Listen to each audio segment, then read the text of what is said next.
So Científico Latino is proud to announce our webinar series this year for the Graduate School Mentorship Initiative 2020 program, or GSMI.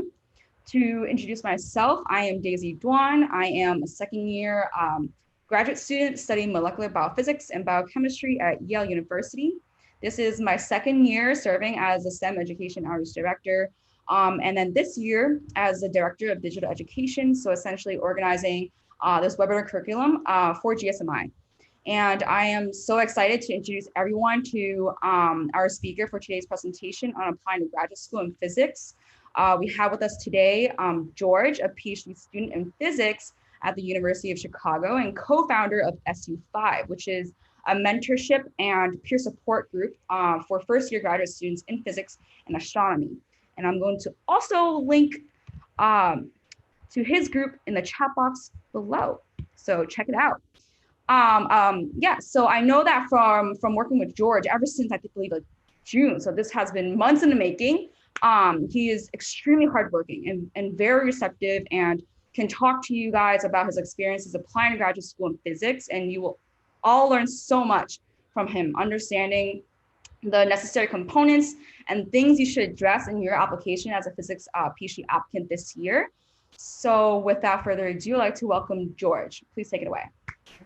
Hey everyone. Well, first of all, Daisy is giving me way too much credit, but thank you for the kind words. Yeah, I'm really excited to be here. GSMI means a lot to me. I mean, I did GSMI last year when the program was in its first year, and it was just simply said transformative. I got paired with an amazing mentor who helped me every step of the way, and I simply said I just wouldn't be here. I wouldn't be here if it weren't for the program's help. So, I'm really excited to give back and share some of the advice that I got in GSMI last year to hopefully help you guys. Because in my opinion, some aspects of the application can be pretty tough. So, hopefully we can talk about them and I can help y'all. So, yeah, just to tell you guys about myself. So my pronouns are he, him, his. I'm an incoming PhD student in physics at UChicago. I'll be starting, this month, end of this month. So I graduated from Yale in May 2020 and majored in math and physics. I applied to about 15 programs and I got admitted to 8. And I'm really interested in experimental physics. That's really where my heart is. So the overview of this webinar, we're going to be talking about the landscape of admissions. And one thing I really want to talk about is the admissions committee and how they review your applications. Because understanding how they review your application is really going to help you understand how to put together the best application you can. And we're going to talk about preparing your application and the various steps that, in doing this. So this means finding your interests, finding the programs that you want to apply to, how to contact faculty, the letters of rec, how do you get letters of rec, and the tests that you need to take for grad school. And then we'll talk about the actual application itself, the meat, crafting your statement of purpose, your CV, and sometimes the diversity statement, depending on the application. And then lastly, we'll spend some time talking about interviews. And yeah, this will be a webinar. So before I dive in, one thing I really want to take time to address is this aspect. So a lot of people, have asked me, oh, George, can I get in if my GPA is this? Or like, my scores aren't good. And I will say yes. I will say this. The answer is always yes. You will get into grad school. There's no doubt. The question is where. And you simply will get into grad school, okay? I believe in you. And don't be discouraged if your GPA is below 3.5. This is not an impediment. A PhD requires far more than grades, far more than scores, passion and persistence and work and research. These are what the admissions committee cares about, and this is what they'll pay attention to. So even if your GPA is not perfect, even if your scores are not perfect, you have a chance, and you shouldn't let that deter you from applying. Okay. So the landscape of admissions. The disclaimer is really that there's no secret to admissions, nor are there any guarantees. And I say this because there's sometimes circumstances beyond your control.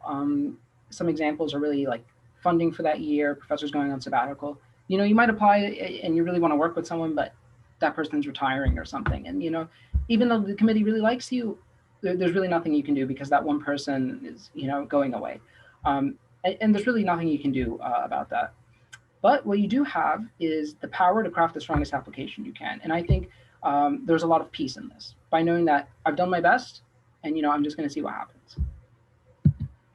Yeah. And like I said, most of the work is preparation, like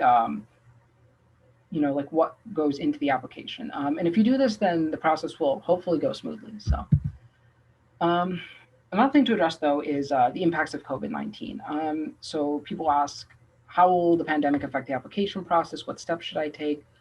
So we just recently found out that because of the pandemic, the GRE subject tests in April, September, and October have been canceled. So I can't imagine any school is going to ask, "Hey, can you take the GRE subject test?" Just because the last time you could have taken it would have been October of 2019, which I just don't think is feasible. Um, but I do recommend that you cast a wide net as much as you can. And I recommend this because, the pandemic is affecting university finances, and it is possible that schools might be cutting down the number of spots they have. So I recommend, if you're financially able, cast a wide net. Apply to as many schools as you are financially able to and comfortable with. It doesn't hurt to apply to jobs, as well as post-baccalaureate opportunities, so that you have program or opportunity, to get to know physics and strengthen your skills. So the AdCom, I've mentioned this before. Um, I'll just call it the AdCom. What is that? It's the admissions committee. So this is generally a committee of professors that are tasked every year with reviewing applications. And the AdCom is structured in a certain way. So the unusual thing about the AdCom is that they can solicit opinions of faculty. So say in your statement of purpose, you mention, I really want to work with Professor X. Okay, the committee will see that, and they have the copy of your application, and they'll send it to Professor X, who is not on the committee, and they'll say, "Hey, what do you think?" Professor X, will read it, and he'll say, "Oh, I really like this student. I really want to work with them." And when that happens, that really makes a big impression on the committee, and that really pushes your application forward. When it comes time to discuss who to admit. So that's why you want to contact people and mention them in your statement of purpose. We'll talk about this at length later, but I just want to mention here that this is really important. If you contact faculty, you make that first impression. So when Professor X gets your application, he'll say, "Oh yeah, yeah, I know the student, yeah, and oh wow, look at this, all the stuff they're writing in their statement of purpose. I really want them." And yeah, and this is why it's important to mention the statement of purpose too, so the committee can get their opinion. And the AdCom is looking to answer one single question when they review your application, and here it is in bold at the bottom. Do you have the ability to conduct graduate level research at our school with one of our faculty members? So you should keep this question in mind when you're preparing your application. This is really the question you want to answer. They want to see that you can research. So all the materials that you prepare for your application should in some way address this question. And if you do that, then I'm telling you, you are going to have a fantastic application. Yeah. So preparation. So I will say from experience, it can get out of hand because you're gonna. It depends. People apply to different numbers of schools, but I applied to 15, and each school wants 3 letters of recommendation. They want a statement of purpose. They want this. They want that. And it's very easy to lose track of, like, oh wait, did I submit this for this school? Like, what do I need to do exactly? So make a spreadsheet for yourself. Keep things simple. Keep things organized, and this will do wonders. So I will say, spreadsheet column for each school, and maybe put the names of faculty that you're interested in. And generally, you're going to have 3 to 5 faculty at each school. And yeah, use this sheet to keep track of the deadlines, whether each school needs the GRE subject test, the TOEFL, whether or not you've actually submitted the apps. You don't want to do all the work and forget to submit it. And of course, admissions results. So you can, at the end, you can see where you've been accepted, and so you can make your choice. And yeah, this really makes the application process a little bit easier. So I've talked a little bit about interests. When you apply to grad school, you're going to apply and say, hey, I want to work in this field, or, in this. And I think a particular problem in physics and astronomy specifically is, how do you know what you're interested in? A lot of students say, oh man, physics is just so amazing. Astronomy is so amazing. There's so many things that are interesting. And I absolutely agree. I think they're fascinating fields. And how do you even discern what you want to do? Because these are fields that really require a lot of study, and you won't even really get a sense of what all the different subdisciplines are until you're, well into graduate school. And so this is difficult. A lot of students will come up, to the application and say, oh man, I have to figure this out. So I will tell you exactly how to do this. So you don't need to narrow down your interests so specifically that you're at the point where, like, you're saying, I want to answer this specific question. I think that's a little bit too specific, and nobody on the admissions committee wants to see that level of specificity. But you also, on the opposite end, you don't want to say, oh, I'm just interested in condensed matter physics, because it's very broad. There's a lot of things in condensed matter physics. So I think there's a happy medium, and this is just my own terminology. I call it a sub-subfield. And the way I define this is that it's really a set of questions that are united by a common thread.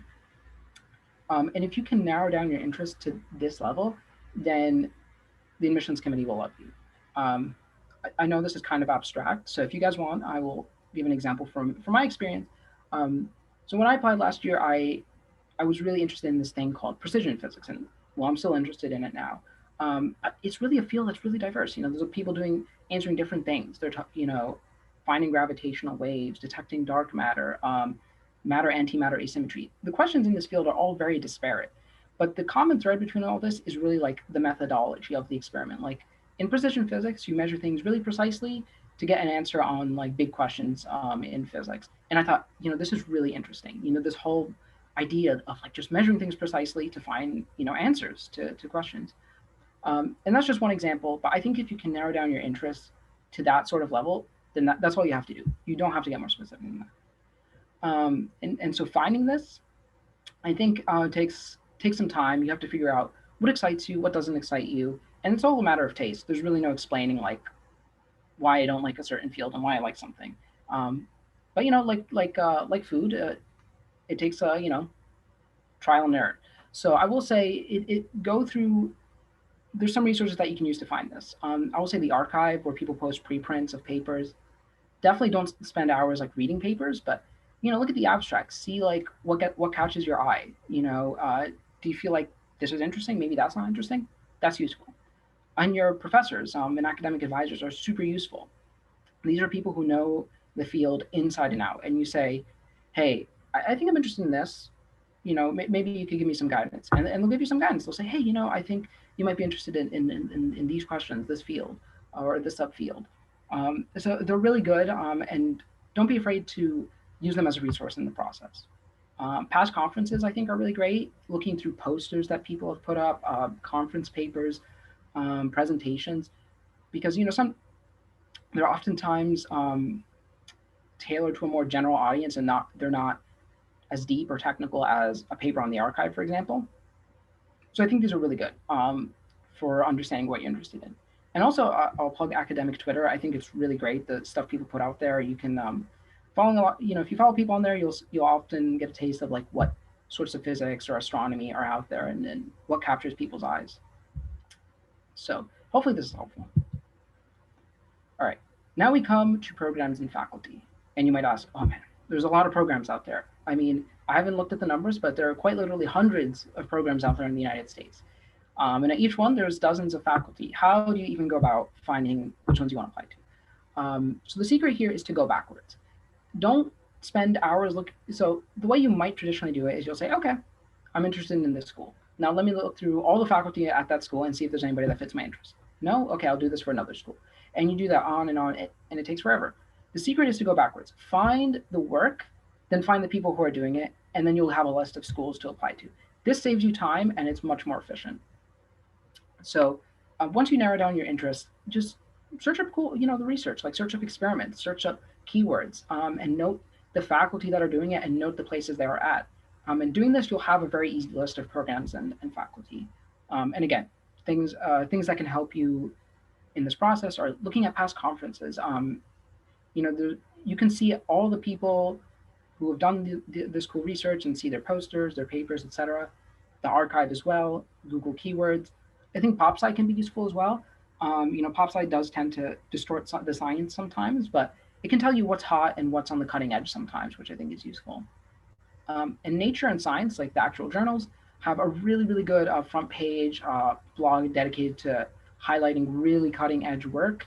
And I think this is like really good like science that's aimed at a general audience, so you can very quickly read and get an idea of like, okay, this is cool, or maybe this is not so cool.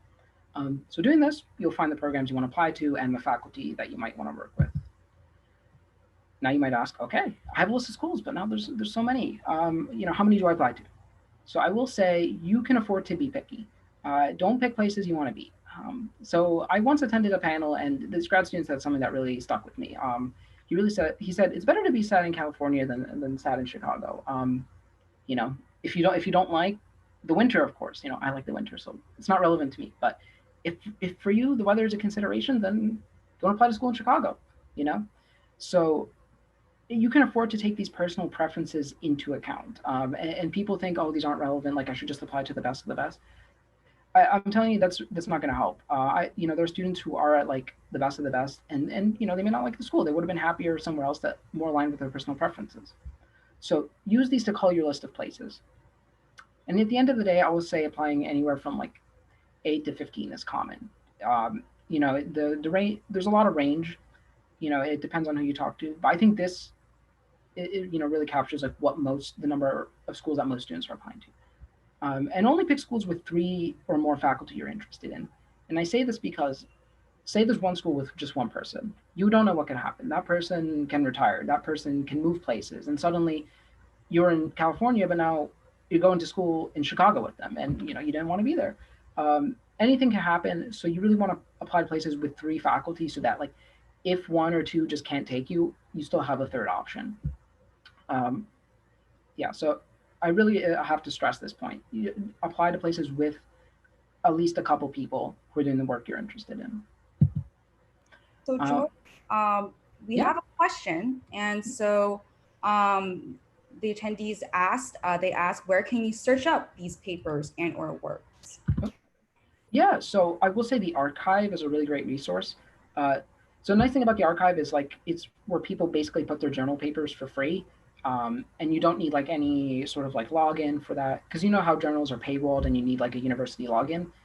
That can be very annoying to deal with. So people put their papers on the archive and you can just access them for free. And it's like pretty much all research in physics or astronomy nowadays is like put on the archive before it's actually published in the journal. So I think that's the one-stop hub for finding papers. Conferences, you really it's a little more difficult, but I think comes down to like googling important keywords like field of interest, conferences, and then you just got to trawl the Google results and see like what comes up. And it's not very like there's not one place that lists all the conferences, but yeah, you're gonna have to just Google them. Okay, awesome. Thank you, George. Yeah. Thank No you for problem. Yeah, thank you. Yeah, please ask. Don't hesitate to ask questions. I'm happy to take as many as as you guys are comfortable asking. So I mentioned before, and I'm just going to reiterate: wider net is better if you really intend on going to graduate school next year. Just because the pandemic is affecting universities. Um, and again, one more time, make a list of deadlines and record in each spreadsheet. This will make your life simpler. And one other thing is, if you're doing research on, or if you're looking up the work that each faculty member is doing, imagine you're applying to 10 places. Each place has 3 people, doing work you're interested in. That's 30 people, each with different projects, sometimes multiple projects, doing totally different things. And you're going to totally lose track of who's doing what. And you're going to have to like re-Google and like reread their papers to get an idea of what they're doing. That's a lot. So just take a short note on what each person is doing. Like what are their projects? Maybe a link or two to recent publications. And if if you want to even like the names of lab members that you can contact current and past, you should feel comfortable. We can talk about this later, but you can feel comfortable contacting members of their lab and asking, hey, how have you liked your experience in the lab? And students will tell you the truth. They'll say, this lab is awesome. This lab is not so awesome. So taking all these short notes will pay dividends in the future. So I big recommend doing all these. And we talked a little bit before about why you should contact faculty, but yeah, let's address that. I mean, so why should you contact faculty, and how do you even go about doing so? Like, what's the appropriate way to do that? So I mentioned before, you want to contact them because they can influence the admissions committee, and you get to make a first impression on them. You get to tell them about their work. You get to express the fact that you're interested in their projects. And frankly said, a lot of lab websites are just outdated, and a lot of faculty often have really cool projects in the works that maybe like a year or 2 down the line that they haven't like that they haven't published on, or like you can't even find on Google. So by talking to them, you can get an idea of like what's their long-term plan, because you're going to be a grad student for 5, 6, 7 years. Really depends. So you want to know like what do they have up their sleeve, right? And you find this out by talking to them. There's really no shortcut about it. Yeah, and you also get to see if they're taking more students, because some professors might just simply say, hey, sorry, not taking any students. You really want to know this before you apply and like drop money on the application. Um, so I'll say it's best to email, short introduction, and you ask to set up a Skype or Zoom call, at their convenience. And then yeah, at the call in the call you can ask them about their work and just have a conversation. It's not like an interview. It's very casual. I'll say make your emails concise. Professors get so many emails, so the shorter your email, the better for them. And it's also possible to contact grad students if you really want to find out and like maybe the professor hasn't responded to you. Um, but also use your time wisely. Contacting all these faculty takes time. So are you going to contact every single one of the faculty at every single school you're applying to? Probably not, but I think it's good to contact the faculty that you're really most interested in to get to make that impression on them and really convey your excitement to them because they'll see that. And here's an example email. We'll have the slides up later so you can read this. I'm not going to read it out. Y'all can read it, but you can see it's short. It's like 3 very short paragraphs. Just add a signature, send it off. You're done. All right. So yeah, and you can usually have a template. You can feel free to use this. Feel free to create your own template, and just fill in the blanks for different professors because writing it from scratch for each person, well, again, takes a while, and you should prioritize your time. All right. Now, letters of rec. So, whom should I ask for letters and how many? So, virtually every school, I will say there's very, very few that ask for 2, but the vast, vast majority, excuse me, sorry, will ask for 3. And sometimes they'll say, oh, you can upload a 4th optional one. But the caveat to this is that it has to be strong. Don't just upload a 4th letter to have a 4th letter. This actually hurts you more than it helps you. You want all your letters to be strong, and a 4th one that's mediocre rather than strong is not good. It's not good at all. Um, so I'll say it's also important to ask past research advisors. Remember the MO of graduate admissions. What's the question the committee's asking? They really want to know, do you have the capability to conduct graduate level research? So if you ask your past research advisors, advisor or advisors, they're the ones that are most equipped to answer this question. They can say, yes, this student is incredible in the lab. I highly recommend them for your institution. They can do great research. That's what the committee wants to see. And so you want letters that are strong like that. So when you ask your letter writers, you've known them in classes or research. So I will say email them, ask to meet them via Zoom and Skype, and then you ask them for a letter. I say it's best to do this via call because you can explain what you're interested in, what your plans are for grad school, the places you're applying to, that sort of thing. It's a much better conversation to have via Zoom or Skype than just email. Um, and in this call, you should make sure to ask for a strong letter. This gives them an out. Don't just say, "Hey, can you write me a letter?" The professor really has no out then. But if you say, "Hey, can you write me a strong letter?" then they do have somewhat of an out. They can say, "I could write you a letter, but I don't know you so well. It wouldn't be so strong."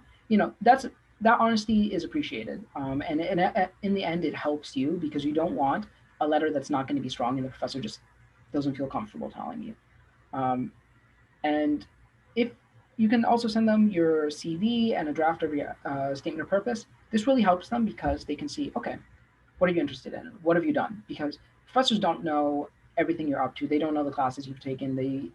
They just know you via class or the time that you were in their lab. That's it. They don't have a full idea of you as an applicant. So it's good to send them this to round out their picture of you. And this helps them when they write their letter of recommendation.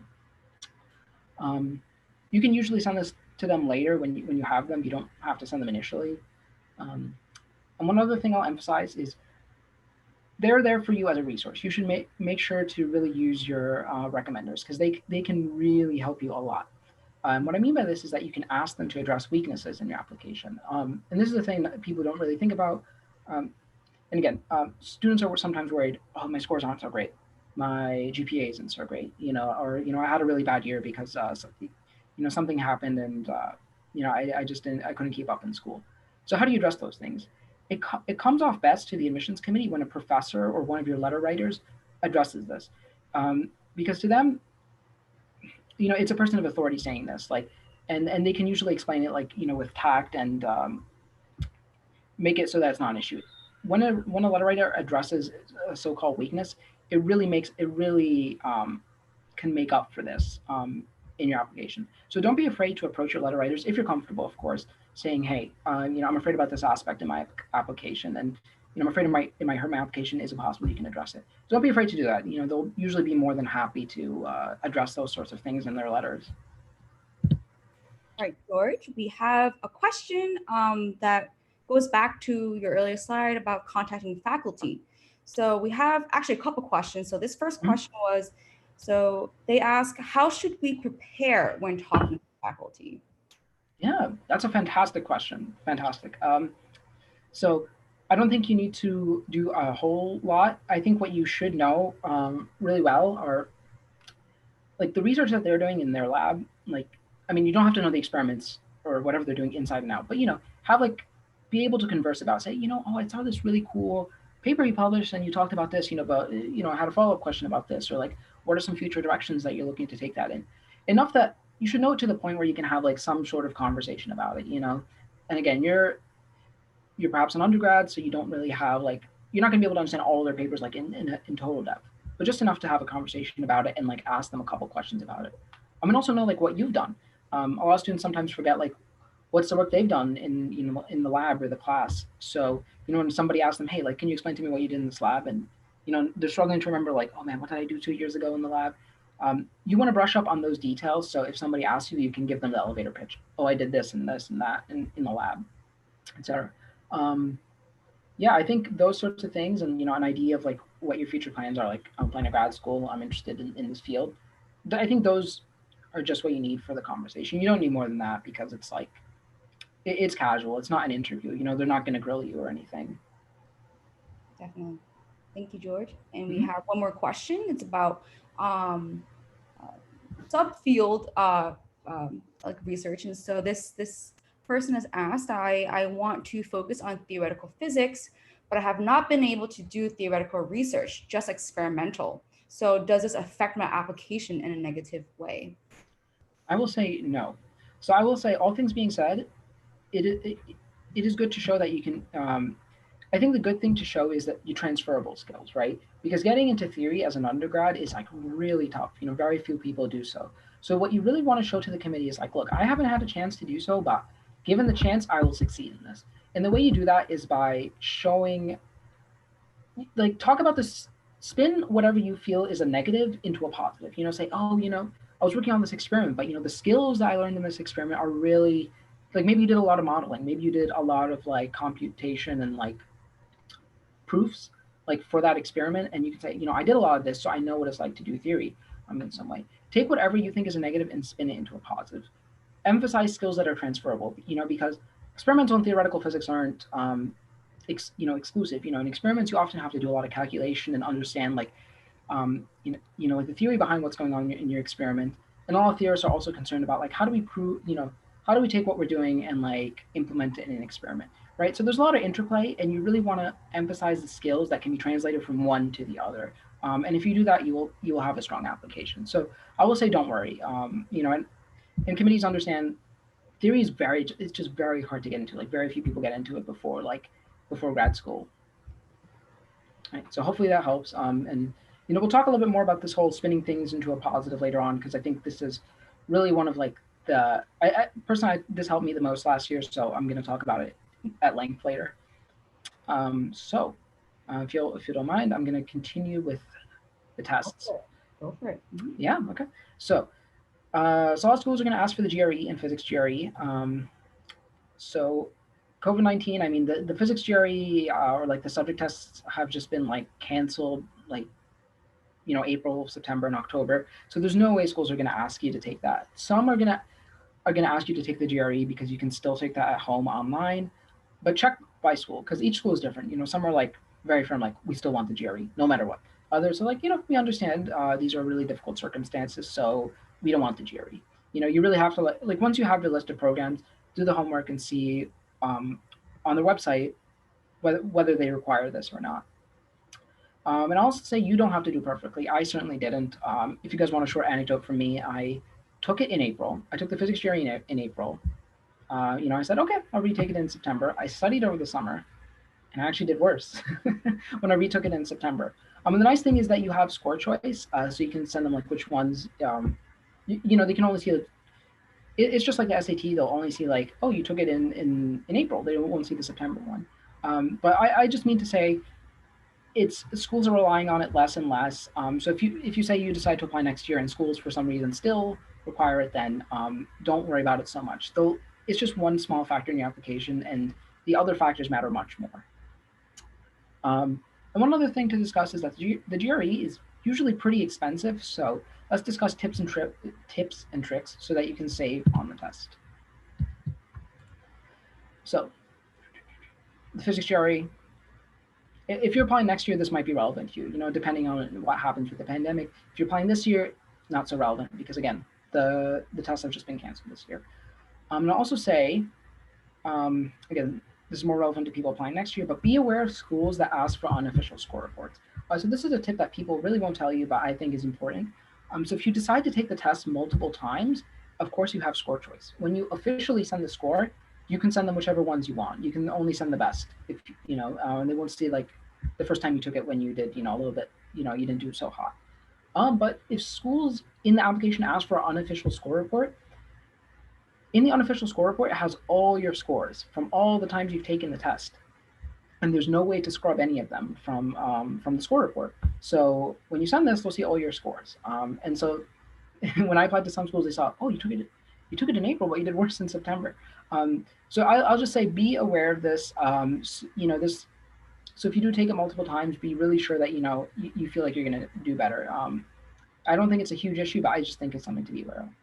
And I'll say it's incredibly important to sign up for both and to do so early.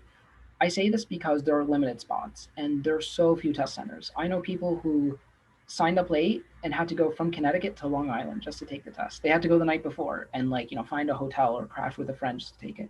All this just for one test. So it's just a pain. So the ETS opens up registration on certain dates, and they have those on the website, like registration for September administration on this day and October administration on this day. So you want to look, put those on your calendar, and as soon as it opens, sign up for peace of mind. And so for each of the tests, GRE and GRE subject, they have 50% fee waivers. There are some restrictions on this, like some financial eligibility requirements. You have to be a senior in undergrad. But these are really nice because the GRE is expensive and 50% off does help. But again, they are also first come, first served. So you want to get these as soon as you can. And there also is this really nice program that Columbia University Astronomy has. I think people should be aware of. It's a fantastic program where they'll actually pay for the physics GRE for you. Like they will pay the entire test fee, which is about $150, on one condition, and that's just you apply to their Astro program. And I think they waive the fee too. So it's great. It's they pay for it, and you apply to Columbia. It's great. And if you're studying for these tests, the two guides I recommend. For the physics GRE, the Yanni Khan study guide is really good. It's quite a bit harder than the questions on the test in my experience, but if you can do the questions in there, you will have no issue with the test. Excuse me, sorry. And the ETS official GRE guide is really good. There's a lot of unusual question types on the GRE that are not like the SAT. So you really want to understand what are the question types, because some of them are very unusual. So if you understand these, the more prepared you'll be, the better you'll do. Awesome. And if you are international, you might have to take the TOEFL or IELTS. It depends. Every school has different requirements, but in general, it's required if English is not your first language. And again, if you did your undergrad at the U.S., if you at any point lived in the U.S., that might make an exception. So check for each program you apply to, and each school has a cutoff for the test. They very publicly put on the website, like, to apply to a program you need a TOEFL or IELTS of above this, right? So you want to be aware of those cutoffs for your schools and aim above those when you take these tests. So we come to the CV. This is the one of the important documents you have to prepare for your application. A lot of schools will ask you, hey, upload a CV. Okay. So a question a lot of students have is like, okay, how is a CV different than a resume, and how do I make mine compelling? So a CV is basically a running list of every accomplishment in your academic career. It has no page limit. A resume is typically, the highlights of your career, like, oh, I had this position there, this, that, and it's just 1 to 2 pages. It's like all the good stuff. But the CV lists everything, and once you're a faculty member, they're like 30 to 50 pages. Yours are not going to be that long. I mean, we're all students here. But there are some important sections to include, that you wouldn't typically include on a resume. Things like education. Where did you do your undergrad? That sort of thing. Honors and awards, work experience, research experience, publications and presentation. All these are, if applicable. And also skills, like do you have any computational skills, language skills? All of these are good to list on a CV. And there's a question of how to make it compelling. I think this is something some people don't pay attention to, but you really want to make sure that your CV is as strong as can be. And there's a good way to write it, and yeah, I think there's a particular way to write it. And the way to write it is by making the verbs compelling. Um, and what I mean by this is you want to emphasize your role, what you learned, and what you did. So you want to pay attention to the way you list things and describe them. So here's an example from my own CV before and after, and just listen to the difference. I'm going to read them out loud. Okay, so this is before I met my GSMI mentor, before he helped me with my CV. I just said, okay, made a feedback controller for a quantum computing experiment.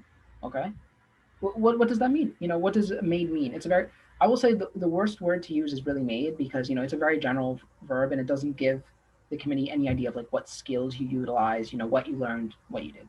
Now listen to this. After my mentor went through it and helped me with it, I had this: designed and assembled an electro-optic modulator feedback controller, blah blah blah, for producing entangled photons. Right? That is much more concrete. You can tell here, okay, this sounds more physicsy, and the verbs here tell you a lot more about what my role in the experiment was. I designed something, I assembled something, and so on. So you want to do this sort of, you want to go through every item on your CV and make sure you're paying really close attention to the way you list and describe things. Don't be afraid to, hype yourself up a little bit, and emphasize your role, because you did that work, so take it and own it. And on that note, if it's possible, it's good to quantify things. It's not necessary or required. I mean, some things are just, you can't quantify them, right? But it's good to do so if you can. Example I just made up. Oh, through this device I created, efficiency increased by 50%. Oh man, people love that. They're like, wow, that's incredible. Or saying, I was one of 50 finalists chosen from an applicant pool of 5,000. Wow. This really, instead of just saying I won a selective scholarship or something, this gives it a lot more concreteness, and it says, look, I'm a good applicant. Take me, right? So you want to put items like this in your CV, and make things concise. A CV can be as long as you want, but each of the bullet points should be short and like to the point. I'm going to spend some time talking about this towards the end, but one thing to emphasize is don't be too differential, don't be too humble. You did work, that's why it's on your CV, so own it. Say what you did. Don't say like, oh, I was, my group did this. No, say you did this, right? And one other thing is send it in a PDF, because if you send it in a doc, sometimes formatting issues can occur if somebody doesn't have like the font installed or whatever. PDF is just like the way you see it, everybody else will see it. So I definitely recommend doing that. George, yes. So I know you're gonna move on to the SOP, but we have a question from Caroline, and they ask, if you have a paper in the works, would you still list it on your CV? Absolutely. No doubt about it. I will say, just be careful the way you list it. You don't want to give the impression that like, if it's, you don't want to give the impression that it's published when it's not yet. So the stages people will generally put are like in preparation, like we're writing up a paper, but we haven't submitted it yet. So you write in preparation, or maybe in submission, like, okay, you've written it, it's in review at the journal. Or like when it's published, you just write, you just write the journal name or whatever. So yeah, put it on the CV, own it. People love to see that. All right. Do we have any other questions? Yes. Well, Rodrigo, they asked, well, if I majored in a field different from physics, say electronics, engineering, where quantum mechanics was not part of the curriculum, can this negatively affect my application when applying to physics programs? And also, they also note they were not able to take the physics subject text before the pandemic. Mm-hmm. Okay. So I'll say it really depends on the school. Some schools, are very hard, like about the requirements. They're like, okay, in your undergrad, you need to have taken classical and quantum mechanics and this and that. It's for those sorts of schools. I'm not, I'm not sure what you could do, but other schools are generally very flexible, and they love having applicants from different fields, because these applicants have a lot of skills from other fields, and they know that in their program, these people are going to learn physics, so they're going to be able to like have the perspective of two fields, and they're going to be able to synthesize that, whatever dissertation they write, and as a research. The one thing so I'm not very experienced with this, but what I have heard from people who have done this is that you really want to give a good reason for why you're switching into physics, right? It's not about, I mean, you're switching from a related field, so that's not an issue. If you're switching from something like very different, like say biology, then they would really want to understand like why. But since you were switching from something related, um, again you have to explain it. But I don't think there's going to be like such a burden on you to explain it, like if you were coming from another field. And just again emphasize those transferable skills. I will say if you're going into experimental physics, so much of what we do is just a lot of electronics and setup and building and that sort of thing. It is a lot of electrical engineering sort of work. So saying, hey, I have those skills, they'll love it, and say I can do fantastic in the lab. I think it's good Yeah. to emphasize that. We also have a follow-up question from Yeah. Pablo Escobar. And so they ask, I think it would depend on the application process in every school though, right? Because sometimes they would make a test in order to know whether you're ready to take the best of the course. Wait, could you explain the last part? The best or the worst? Sorry. The best of the course. So I think it's just is the question is getting at is it truly just school dependent? The emphasis on the subject test, whether or not. Oh, that. Yeah, it depends. Some school, like I will say in astronomy has been very progressive, and a lot of them just don't want the subject test. A lot of other disciplines are getting rid of the subject test. Astronomy is like number one in this regard. Like a lot of them don't want it. Physics has been the slowest in this regard. Most schools still want it, and it depends on the school. Um, like I guess if you look at just from what I understand from like admitted student statistics that like some schools published, like all the scores are like in this range, and you'll see okay they want students with like this with this score. Other schools either they don't take it or like they publish a score that's a little bit lower, so like you don't really care as much about it. It really does depend by school. Because each faculty at each school has like different priorities, right? Like at the end of the day, it's really just people at the end of the day reviewing your application, and each person has like a different priority. So each committee is different. Great question, Yeah, guys. hopefully that answers the question. Thank you, George. Yeah, thank you. Please keep asking. I love taking questions. All right. So I know I want to hit. So the statement of purpose is so important. So I really want to take some time on this, but I want to be respectful of people's time as well. So I'm gonna tackle this. So I'm gonna ask, okay, what's the statement of purpose? How do I write a good one? What do I include? There's a lot of questions about the statement of purpose because it's not as clear cut and it's very different from the essay that you will write like for undergrad, right? Like it's not like the Common App where like it's a narrative about your life, it's like very deep and vulnerable, that sort of thing. Here the statement of purpose is like it's much more technical and just like essentially matter of fact. That doesn't mean that there's no narrative in it, but it's a very different thing than the Common App. So some of the things that you really want to cover, and I think these are the four essential things you want to cover in the statement of purpose are what is the past work that you've done, what your research interests are, why that program, and how you will contribute to that program. Each school has a different prompt, but like essentially they're all the same prompt. You're just gonna write one and like change it up for each school. And maybe cut or trim according to limits. Some schools will say 2 pages max. Excuse me, sorry. Or some will say 1,000 words only. So again, it's good to note this in that spreadsheet that you will hopefully make when you apply. Say school wants this, school wants that. So you can just easily trim and cut and do this without worrying too much. So interlude, I will talk about some important things that are some things you should not do in the statement of purpose. So I'm basing this off of a paper that was published called SOP Kisses of Death, where professors talked about what are some things that they don't want to see in the statement of purpose, or what they feel is especially detrimental to an applicant, right? So these are like the biases of the committee. So one thing they really do not want to see is childhood. They don't talk about your childhood. Don't say I love science when I was growing up. I remember when I was applying to one school, they specifically wrote this in the prompt: do not write about your childhood. It should essentially start, with you as an adult, like in college. They don't want to see anything before that because now you're becoming a researcher, so they really just want to see um, like your academic career and not anything before. And one unfortunate stigma, I think, is mental health. A lot of people on the admissions committee don't want to see students talk about mental health issues that they faced or how they've overcome those. In my opinion, this is very unfortunate because I think it's incredible when students do overcome these issues, but for but some people on the admissions committee just they don't want to see this, and they actually see this as harmful to one person's application rather than helpful. So if you feel like it's very important to talk about issues that you've overcome, don't mention that they're mental health issues. It's totally fine to just say health issues, and then you're not attaching that stigma to it. I mean, I hope this is something that changes in the future in academia.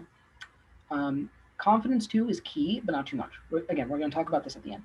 You want to own the stuff you did. You're awesome, but you don't want to. At the end of the day, we're all students. We're all like just starting on our path to becoming researchers. So you don't want to oversell yourself, because then again that will also not be good. And again, I'm just basing this off of a paper that was published, which talked about what are some particularly harmful things to put in the statement of purpose. Right. Now, writing a good statement of purpose. So let's start off by just saying the first draft. Well, generally speaking, maybe for you, but for me certainly, my first draft was not great. Mine was very bad. I can't even read it nowadays. Like looking back on it, and I think this goes for a lot of writing in general. One writing tip I think is underrated is that a lot of the writing is actually in the editing, not the actual type pushing of keys. So you're gonna write a draft, and be patient with yourself. Write a bit, put it away for a bit, rinse and repeat. If you just edit it day after day after day, you're gonna fall into some monotony, and you're not gonna see like what you can improve. Putting it away for a bit and coming back to it gives you some really fresh perspective on what to improve. And I'll say, especially in the introduction, but throughout as well, be concise. You have 2 pages, and you need to talk about your academic career, what you're going to do, etc. So you really want to hit them with the facts. So let's actually break it down section by section, and I really hope this going down to brass tacks like this will help you. So introduction, you want to introduce your interests and why that program. 2 important things. So I think it's good to think of it almost like an academic essay. The introduction is your thesis, and the rest of the statement of purpose is an argument that supports your thesis. It supports why you're interested in those things and why that program is specifically. So here's mine. Again, you can read it. I'm not really gonna read it. I don't want to bore y'all. Um, but I think the last sentence in particular is important. Pursuing my PhD in physics at Blank Center for New Precision Physics will provide me the rigorous training needed to develop my experimental skills and conduct independent research. So here I introduce my interest, precision physics, and I talk about why that program. They have this new center that is doing this sort of physics. And the center, I'm going to get the rigorous training needed to develop my experimental skills and conduct independent research. So I'm answering this question with the last sentence. So again, just like an academic essay that you would write in college, it's essentially like an argument, and it has a thesis. All right. Now, the meat of the statement of purpose. So here I'm talking about the body paragraphs, right? So what do you actually put in the body paragraphs? So here you can discuss your previous experience, your research, and our classes. If you've done research, it's important to discuss that. And people divide this up different ways. If people have multiple research experiences, they'll devote 1 or 2 paragraphs to each. Some people, if they have one research experience that was particularly transformative, they will just write 3 paragraphs on that one experience, and they'll really, really, really go in depth on it. It depends. There's really no wrong way to do it, but there's some essential aspects that you want to get across, of course. So what you want to get across, what the experience was, the hardships and difficulties you overcame, what you learned, and its relevance to future work and interests. This is important. You can talk all about the experience and what you learned, okay, but how is that relevant to the program? How is that relevant to what you want to do in the future? Especially if you're, like what people mentioned before, you're moving into a different field. You want to really emphasize this is something that, even though it may look different than what you want to do in the future, it's still important, and it's given you skills that will lead you to become a great researcher in grad school. Okay, so body paragraphs, the what. When you describe your work, situate it in the larger scheme of things and show you understand what role your work played. Research these days is really complicated. You're generally going to be working on some aspect of a larger project, right?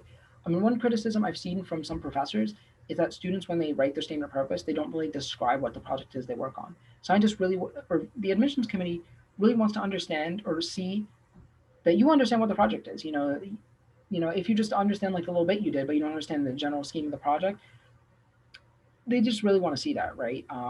Because it shows that you're critically thinking and that you're really excited about the research. And I recommend the funnel technique. Go from general to specific, just like a funnel. You talk about what the big picture goal is, then you hit them with what your work was. So this is just an example from my that I modified from my statement of purpose. I spent the summer of 2018 at CIT working with Professor X on this project. It's a quantum network based at formula. Immediately we know what it is. It's a quantum network at formula. Then we go a little bit more specific. It's a platform for conducting quantum network R&D and studying questions of fundamental physics. Right here now we're getting down to brass tacks. And then in the next sentence, we commissioned an entanglement source and I designed and assembled feedback controller. Right. So we're going from general to specific, and I give them a very good idea of like what I'm doing and what the project is. And this is really important for whatever you describe. You want to give the big picture. This is important. If I just say I designed and assembled a feedback controller, people are going to say, so what? Like that doesn't tell me anything about like what work you're interested in. Here I'm establishing, oh, I like quantum physics, that sort of thing. Yeah, so I'm not gonna. So I'm going on about it a bit. I'm sorry, but I just think this is really important to do.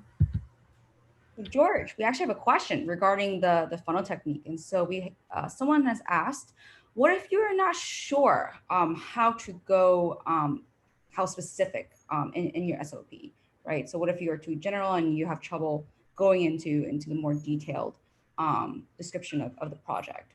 Yeah, this is something I struggled with because I was like sort of wondering, I really want to tell the committee like, I know what I'm doing, here's the work I did. Like I really want to explain to them, but it's really tough, and I think this is something that you'll figure out like in edits with peers essentially, or like with a mentor. But you don't want to. You want to give them like you want to keep it out of this. Like you want to give them an overview, right? Like you only have 2 pages. You really can't like go into all the details. I think it's good to say, you know, you just got to keep it short, and it's really hard. I think I'm finding it really hard right now to describe like, to what extent you should describe it, but I think you'll know once you get there, and just realize like, to you, you might know this project super well and you want to convey that, but they just want to know the answer to the question, can you conduct graduate level research, right? So you don't need to give them like, talking about every single challenge you faced or like every single little intricacy, because that at the end of the day is not really relevant to the question that they're asking, right? So you want to think from their perspective, and putting yourself in their shoes can help. And I hope that answers your question. That made me think a little bit, so thank you. All right. Thanks for the question as well. Yeah. So body paragraphs. The next thing you want to address is challenges. So in any project, I think it's very rare to have a project that is not difficult in some way or doesn't present challenges. I think we can all think about times where like we've struggled in class or struggled on an experiment, things like that. So you want to talk about these, and similar to the point I was making before, you don't want to belabor the point. You can't go on like for a page about like, oh man, this thing was so difficult. I had this and this happening and I had to like restart my protocol or experiment. You want to briefly describe it and then describe how you overcame. That's really the important part, because that demonstrates your problem solving skills and your persistence, which are 2 very important qualities for a researcher. And mention the results. Some projects don't have results. That's okay. I think it's good to mention it. If you can't, that's okay. So, okay. Let me just read this since it's short. So I found my attempts to implement traditional feedback control failed. Okay, that's the problem. I don't have to go into any details, just saying like, okay, we tried this thing, it failed. However, by programming our own nonlinear algorithm, we achieved stable feedback. So here I'm getting at the point like, okay, we went back to it's just one sentence, but here I'm conveying a lot. Like basically we went back to the drawing board, we redesigned something, it was nonlinear, etc., and we succeeded in our goal. So you want to try to go for sentences like this that pack a lot in there. You don't want to like go on and on about like the problem that you face. And here I mentioned the results. Okay, it worked. We got this fidelity. Awesome. All right, cool. Now the committee understands what the project was, what I did, the challenges I faced, how I overcame them. Awesome. Future work. So you want to tie what you did into your interest in future work. I said at the beginning I'm interested in precision physics. This is quantum networking. How does this relate? That's definitely a question the committee is going to ask. So your interparagraph is a thesis, so you need to defend it. You need to refer to it. So I need to tie this into my interest into precision physics. So I'll say, towards the end of the summer, I used single photon detectors to realize blah, blah, blah. And during that summer, I learned how to apply quantum information science to questions in fundamental physics. There's the tie. I did quantum stuff. I did quantum networking, but it also ties into my interest in some way. And I think another thing, I think I could have maybe even added a sentence talking about like transferable skills, like how are these skills helpful in the field of precision physics, that sort of thing. So you want to do this in each one of your body paragraphs. Tie it into your thesis. Tie it into what you want to do in the future.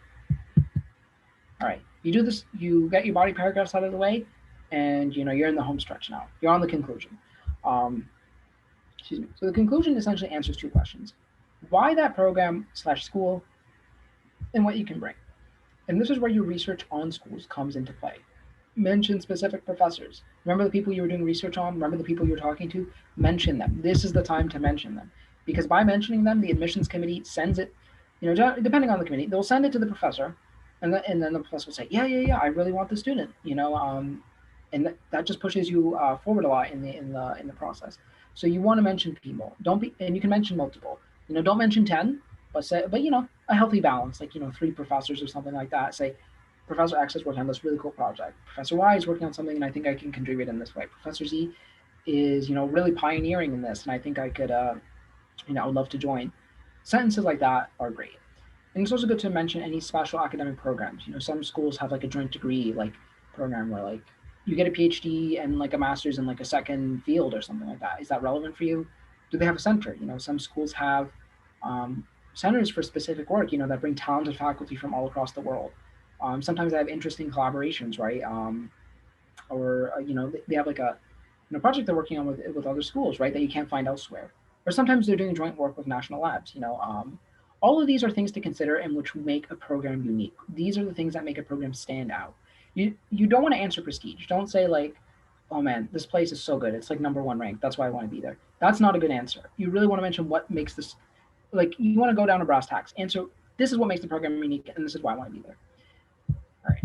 And the last question that you want to answer is what can you bring to the field, or like what can you bring to the table? So you do this by talking about what you can, you can feel free to interpret this in a lot of ways, but anything from your expertise, non-traditional experience, work experience, skills, anything that sets you apart is important. And think creatively. I mentioned before that whatever you perceived as a weakness may be a strength. So for me, I had some different research experiences in undergrad, all of which looked super different. Like I was essentially jumping, hopping from field to field. And when it came time to apply, I was like, oh man, they're gonna see I'm not focused. That's not good. But instead, I thought a little bit, and in a conversation with a friend, I realized, oh well, from all these things, I've gained like a lot of, I'm essentially like a jack of trades.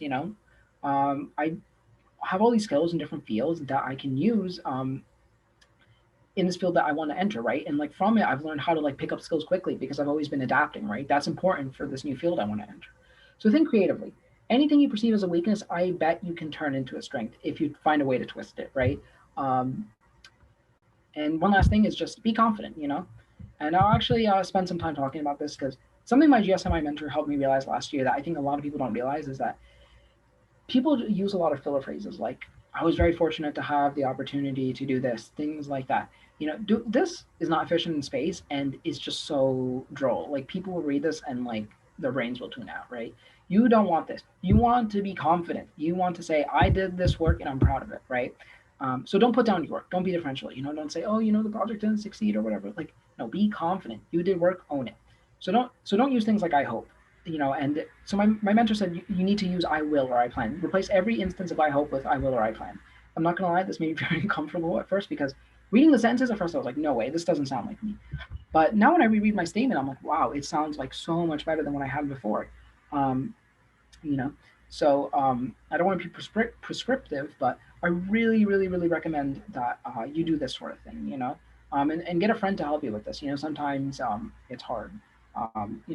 Sometimes it's hard to like play up to your strengths, and I think that also helps. Is imagine you're like in the third person, like imagine you're someone else talking about your accomplishments, then it becomes a little bit easier to hype yourself up. And again, having a friend, having a mentor who knows you and knows what you've done can also help in this. So again, very important. This will help you stand out. Like when it comes time, like people will read your statement and they'll say, "Wow, incredible." All right. So I talked a little bit about conclusion. So this is big, but and again, you can read this yourself. I'm not gonna read. I'm just gonna emphasize the last sentence. So with my skills, my interdisciplinary background, and my ability to learn independently, I'll be able to provide new ideas as a productive group member. So here I'm turning that negative into a positive with my skills, my interdisciplinary background, my ability to learn independently. These are all important things I bring to the table. Um, and at the end, I look forward to continuing my interdisciplinary research and my academic journey at UChicago, right? My mentor was like, you need to say this. And I was like, oh man, I don't feel comfortable. But now reading it, it's like, wow, it reads a lot better than it did before. Like, oh, I hope the committee will consider my application. I can continue at UChicago. A lot of people are writing that. Stand out by saying, just using the, understanding tone and using it to your advantage. Okay. Are there any questions? Okay. So, yeah, I don't want to go on too long, but so some other things to consider. So the statement of purpose really is the hard part, right? Because this is like the most original component of the application, right? Like you have to talk about your work, you have to talk about yourself, right? And that can be a very tough thing sometimes, especially if you've had research experiences that you didn't like, or that weren't successful. And this is something I experienced because sometimes I researched that just didn't go super well or whatever. Other students have experiences like this as well. So what do you do in this case? So I'll say always find a way to frame things positively. It's like being a lawyer. You find a way to spin things to your advantage. Okay. um, you know, um, like I mentioned before, I was hopping from like experience to experience. I like basically was like in like almost 3 or 4 different subdisciplines at one point. And I thought, oh man, this is not focused. This is not good for my application. But I just emphasized, look, I learned like a lot of different skills from all these things, and now allows me to adapt to this new field. Like I can make it because I've adapted to all these things in the past, and I can do that in the future. you know so it depends on your case. I can't like prescribe any solution for you, but find this way to frame things, right? Focus on what you learned, how that experience sets you apart, and what you've taken away. And again, be confident. All right, I'm just going to say that this is really important. Okay. So once you have your CV and your statement of purpose, I recommend sending them to your recommenders so they can read them and review them. Again, it helps them understand you as an applicant because your recommenders, may only know you from class or the time you spent in lab with them. So this tells them like all the things that you've been doing, all the things you've been up to, and they can really, really write a better letter of recommendation for you when they have these documents. So I'll say aim to finish your statement of purpose about a month before deadlines to send it to recommenders. Um, yeah, just say, hey, maybe this will help you with a lot of recommendation. Here it is. Okay. One last thing, and we won't spend so much time on it, but the diversity statement. Um, every single school makes this optional. It doesn't affect admissions at all. For pretty much every school, they will only read this once you have been admitted. And the purpose of this is to help you secure fellowships or funding. So it can be very beneficial to do it because if you get it, you know, you might not have to TA and you get like additional funding, better stipend. Really depends on the school, but um, it depends. But I think it's good to do it if you have time. And each school has a different prompt, but they're all like generally the same, like along the lines of what diversity do you bring to our program, right? Um, so I recommend drafting one that's about a page and a half, then just modifying it for each school because again, each school is going to say we want 1 page or we want 750 words, whatever it is. So draft one and then cut it for each school. And discuss what you've learned from experience and how you plan to give back. Like maybe mentorship means a lot to you, and you want to continue doing mentorship, or like you really, believe in outreach, and like you really want to participate in a program that school has, or maybe you want to develop a new program. Anything like this is helpful, and it's really free form. I don't think there's really a wrong way to write the diversity statement. No, okay, so you've prepared, you've done the CV, done the statement of purpose, done all that. The application itself, like when you actually open the portal, it's actually usually pretty simple. It's like biographical information, name, date of birth, etc., etc. The one annoying thing is some programs will ask you for a list of textbooks for all your classes, or like all the like relevant physics classes, or such. This can be annoying because they'll ask textbook, author, edition, and you're like, oh man, I have to like pull up my syllabi. So I recommend getting this out of the way. Use that spreadsheet that you will prepare. And just list the textbooks. Like say, okay, this class was this textbook, this author, this edition, and then when you open up the applications, you can just copy and paste it. So you don't have to like, redo this work every time, and it helps. And the applications usually due in December and January. I think the earliest is maybe like December 1st, latest is like January 15th. Each school has like a different day in December and January, So just be aware, list these in your spreadsheet, so you know. And after submitting, it doesn't hurt to follow up with the faculty that you've contacted and just, say thank you. This reminds them that you've made contact with them. So I will say this is good. Just say, oh, our conversation was really helpful, about this program. It was like really great. Thank you so much. Happy holidays, something like that. So do you have any questions? Yes, we do. So we have a question from Rodrigo, and they ask, should I send a diversity statement to physics departments even if it's not requested? If it's not requested, I will say, well, if it's optional, and you really want to do it, I say go for it. If they don't request it at all, I would say no because I mean, I really haven't heard the situation before, but I just don't know how it would appeal to the committee. So I wouldn't. I don't know. I like if I were on the committee, I'd be like, oh, this is great. This person went the extra mile. But I just don't know how people would think, honestly speaking. So I wouldn't risk it. I guess. You know. Mm, So like just send it to the schools that ask for it. for sure. Thank Mhm. you, Rodrigo, for the question. Yeah. Thank We you. also had a question from our YouTube live stream. Yeah. Shannon, so is it necessary to have a publication for applying to physics PhD programs? Absolutely not. No, not at all. I definitely not. I will say, well, does one help? Yes, but it's nowhere near necessary.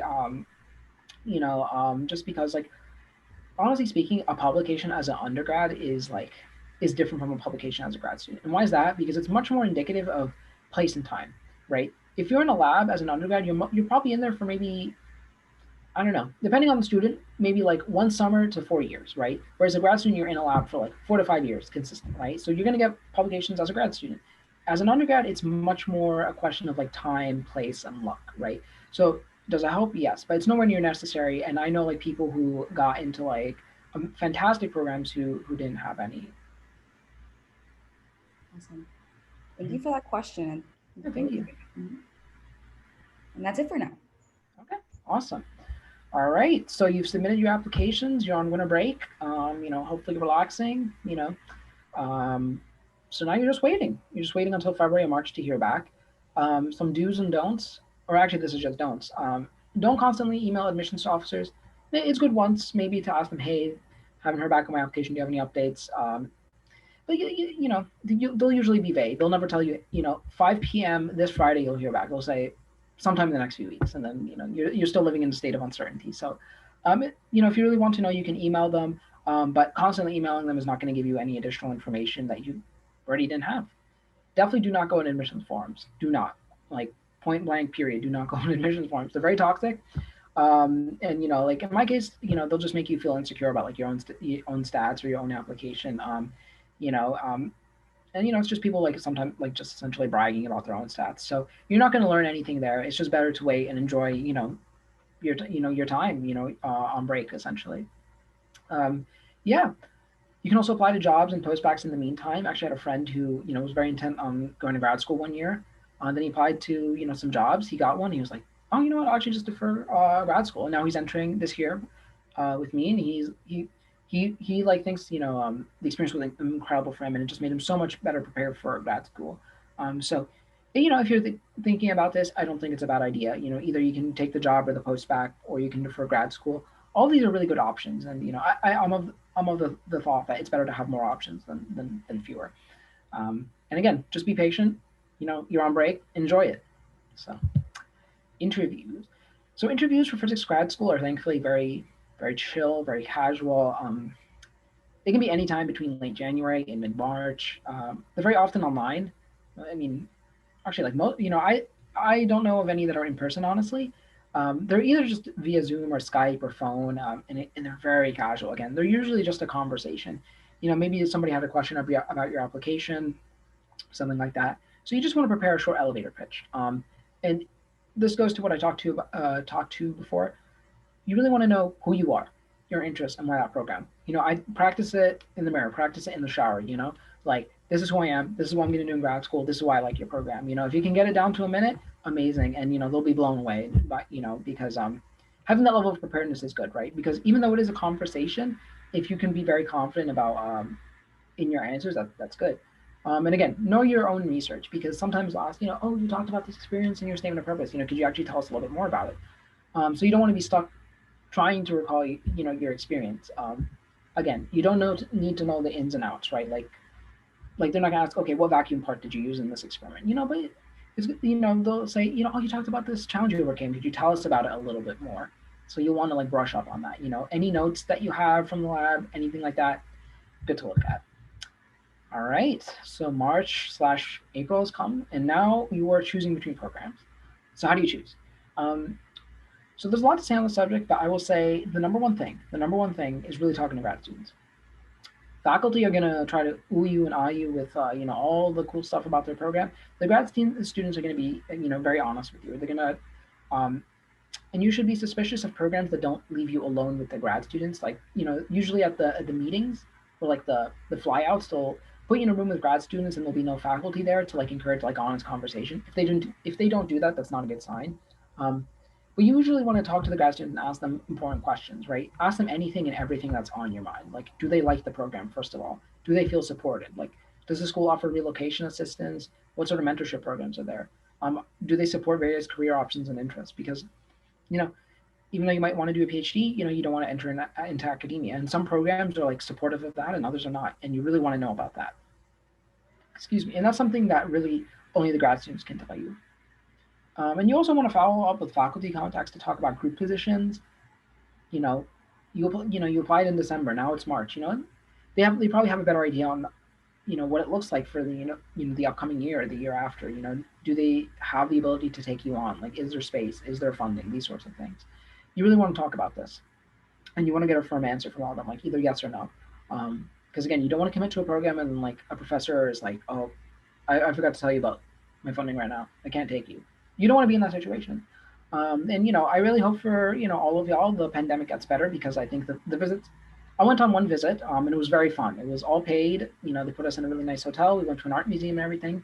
They're really fun. You get to meet like a lot of great people. A lot of free food, and at the end of the day, it helps a lot with the decision making, because you meet all sorts of people and everything, and it can be like a welcome break from like the stress of the semester or the quarter. So, I really hope for your sakes the pandemic gets better. Fingers crossed. All right, so that's the end of the webinar. All right, thank you all for staying with me. I know I went a little bit over the hour. So one last thing I'll say is, for additional related content, go to the CL website. Everything you need is on the CL website. It's in the GSMI member area. The people in CL have done fantastic job of like compiling all these resources. So definitely check them out. Email CL if you have any questions, and you can feel free to email me specifically if you have any questions about physics grad school. You need you need any advice, anything like that. So yeah. So do we have any questions? Yeah, please send us your questions. Last minute call. Any direct questions? Yeah. All right. Well, if you guys don't have any more questions, feel free to email us, CL, cientificolatino@gmail.com. And also, please reach out to our speaker for today, so George, at his UChicago email. And yeah, thank you guys so much for tuning in with us on a Friday evening. Thank you, George, for spending your Friday evening with us. So no, thank you, everybody. And I'm glad to help. I know you all took time out of your Friday to come to this, and you as well, Daisy. So thank you, everybody. I appreciate it, and hopefully this is helpful. So thank you again. I'm honored. Yeah. So for those of you who are interested in tuning into our future webinars, sign up at cientificolatino.eventbrite.com. We'll also be uploading our previous live webinars this past week on our YouTube channel. So please subscribe. And yeah, this webinar as well, if you want to look back at this webinar, it'll also be uploaded onto our YouTube channel very soon. So yeah, thank you, everyone. All right. Take care, everyone. Have a great weekend. Bye, George. Bye.